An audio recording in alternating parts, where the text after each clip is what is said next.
पश्चिम बंगाल में टीएमसी प्रमुख ममता बनर्जी ने साफ कर दिया है कि उनकी पार्टी राज्य में अकेले दम पर चुनाव लड़ेगी और किसी पार्टी के साथ गठबंधन नहीं करेगी। ममता बनर्जी के इस ऐलान से विपक्षी गठबंधन को तगड़ा झटका लगा है। अभी से लेकर जुबानी जंग भी शुरू हो गई है। टीएमसी सांसद डेरेक ओब्रायन ने आरोप लगाया है कि पश्चिम बंगाल कांग्रेस के अध्यक्ष अधीर रंजन चौधरी की वजह से बंगाल में विपक्षी गठबंधन काम नहीं कर पाया। टीएमसी सांसद ने दावा किया कि Indian national development inclusive alliance के कई आलोचक हैं, लेकिन सिर्फ 2 भाजपा और अधीर रंजन चौधरी लगातार गठबंधन के खिलाफ बोल रहे थे। आम चुनाव में अगर कांग्रेस भाजपा को हरा देती है तो टीएमसी फ्रंट का हिस्सा जरूर होगी, क्योंकि टीएमसी संविधान के लिए लड़ाई लड़ रही है। ममता बनर्जी के अकेले चुनाव लड़ने के ऐलान के बाद कांग्रेस पार्टी बैकफुट पर नजर आ रही है।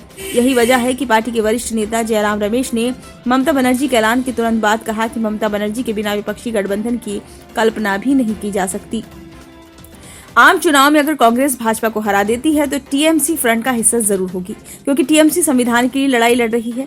ममता बनर्जी के अकेले चुनाव लड़ने के ऐलान के बाद कांग्रेस पार्टी बैकफुट पर नजर आ रही है। यही वजह है कि पार्टी के वरिष्ठ नेता जयराम रमेश ने ममता बनर्जी के ऐलान के तुरंत बाद कहा कि ममता के बिना विपक्षी गठबंधन की कल्पना भी नहीं की जा सकती। टीएमसी सांसद सुदीप बंदोपाध्याय ने राहुल गांधी द्वारा निकाली जा रही भारत जोड़ो न्याय यात्रा के बारे में टीएमसी को सूचना नहीं दिए जाने पर नाराजगी जाहिर की।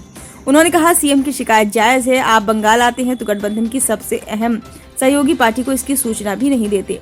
अच्छा होता अगर आप पहले ही इस बारे में ममता बनर्जी पर बात करते। न्याय यात्रा के लिए बंगाल को अहमियत क्यों नहीं दी गई? सीएम अकेले दम पर भाजपा को राज्य में हराने की ताकत रखती हैं। ये नहीं होना चाहिए। बंदोपाध्याय ने इंडिया अलायंस ममता बनर्जी के नाम पर बना था। इंडिया नाम भी ममता बनर्जी ने दिया था। वह चाहती थी कि गठबंधन सफल हो और सभी पार्टियों का एक ही मकसद होना चाहिए, और वो है भाजपा हटाओ देश बचाओ। ब्यूरो रिपोर्ट, नई दिल्ली।